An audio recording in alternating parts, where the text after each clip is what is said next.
fiction. Today, we begin the day of facts. Let me introduce you to our panel. First up, Mary Wojtek, Director, Astrobiology Program, NASA Headquarters, who will lead the panel discussion and help facilitate the Q&A.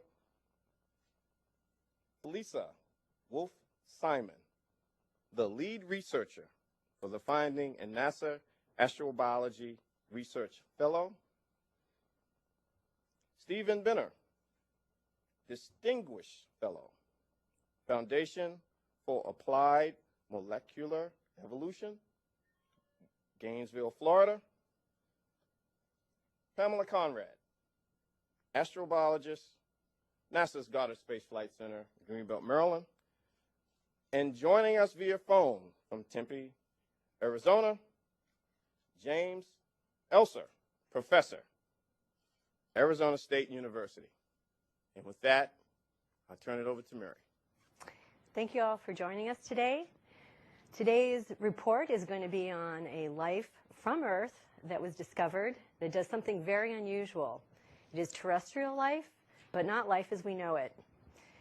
This research was funded by the Astrobiology Program, which is a research and analysis program in NASA that focuses on the origin and evolution of life, the distribution of life, and the future of life on Earth to inform us as to how we might search for life or evidence of life in other places in our solar system and beyond. NASA has had a long history of funding origin of life research. In fact, we're celebrating our 50th anniversary this year. And the research that's going to be presented here today exemplifies the goals of our program and our interest in the origin of life and life in the universe. I'd like to introduce Dr. Felisa Wolf-Simon, the lead author on the paper, to fill us in on what she did and what she found. Thanks, Mary. Well, as Mary probably knows, and as many of my colleagues would agree with, I'm always interested in exceptions to the rule. And what I'm going to talk about here today is not that much different than another exception to the rule. And so I've led a team that has discovered something that I've been thinking about for many years. And I've been thinking about an idea of substitutions. And what does it mean to be substitution? And what does it mean to be toxic? So I've led a team that has discovered a microbe that can substitute arsenic for phosphorus in its major biomolecules. But let me step back for a minute. All life that we know of requires carbon, hydrogen, nitrogen, oxygen, phosphorus, and sulfur. And it uses those 6 elements in some of the critical pieces I think we're all familiar with, including DNA and RNA, or the information technology of the cell, the proteins, which are the molecular machines, and the lipids, which separates you from everything else. And so we've discovered an organism that can substitute one element for another in these major biomolecules. So I want to put that in the context of the who, what, where, and how we did this, and give us a little bit about, in an astrobiological context, or life in a planetary context, of what this could mean to us on practical and also a bit more esoteric levels. I'd like to introduce to you today the bacterium GFAJ-1. These are not little potatoes.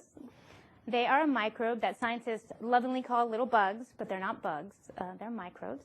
And this is a bacterium that, although looks ordinary, and this may look like a type of micrograph many of us may have seen in different places, but it's doing something extraordinary. And so we'll talk about that. But first, let's find out where this microbe is from. Here we're looking at a map of Mono Lake, California. It's in Northern California and east of the Sierras, just outside of Yosemite National Park. It's a very interesting environment, and we're gonna take a look at that. If we could please roll that footage. Mono Lake is 3 times the salt of seawater, a pH of 10. It's basic, like bleach.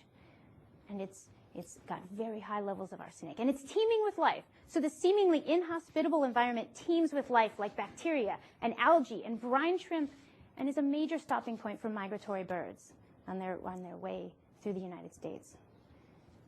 And we went to look for an interesting microbe, and we went to an unusual place.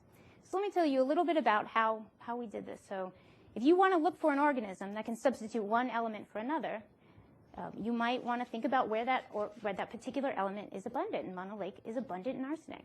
But why would I come up with the idea of substituting arsenic for phosphorus? If we think about the periodic table, Arsenic lies just below phosphorus on the periodic table, and so they actually have the physical size of arsenic and phosphorus are very similar.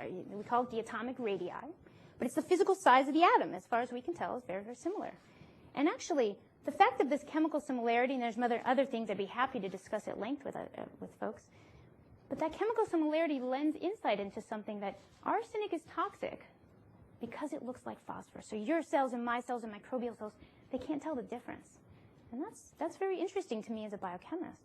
So I went to an environment to look for this particular microbe, and what we did, we took the muds of Mono Lake that we just were introduced to, and we wanted to see if anything would grow.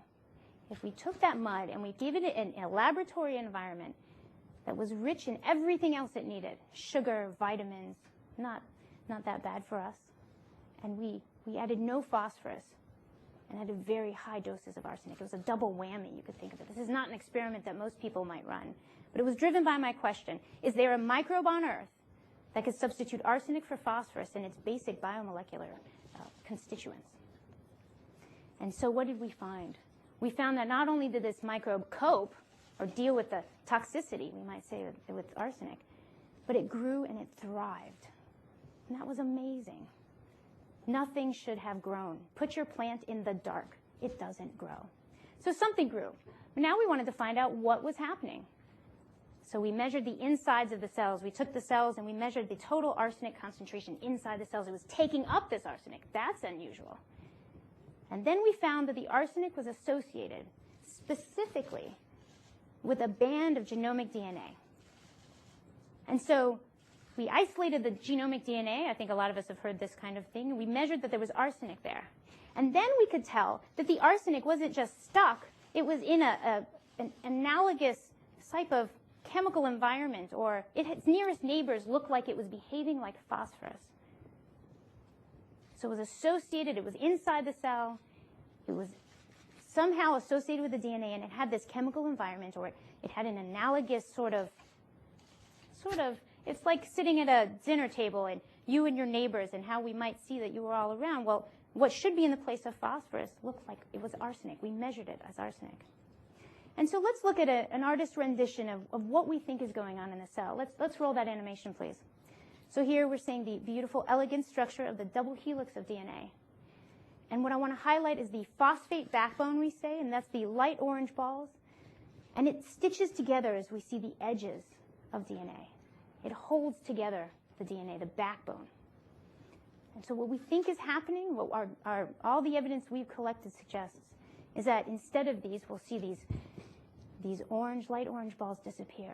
And represented by green balls, we see that arsenic would be substituting for phosphorus in the backbone of DNA. And you can see how critical this component of the DNA might be.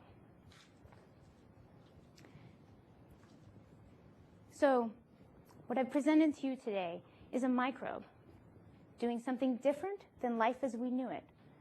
I was taught as a biochemist that all life on Earth, all life we know of, to harken back to the pale blue dot ideas of Carl Sagan, all life we know of is here so far.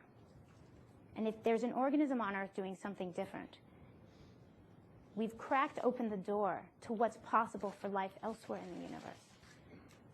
And that's profound, and to understand how life is formed and where life is going. This microbe substitutes arsenic for phosphorus in its basic biomolecules. And what else might we find? What else might we want to look for? Thanks, Mary. Thank you, Felisa. It's very exciting, of course. We have several other people up here and joining us from Arizona. The next person who will be speaking is Dr. James Elzer. He's a professor of ecology, evolution, and environmental sciences in the School of Life Sciences at Arizona State, joining us from Tempe.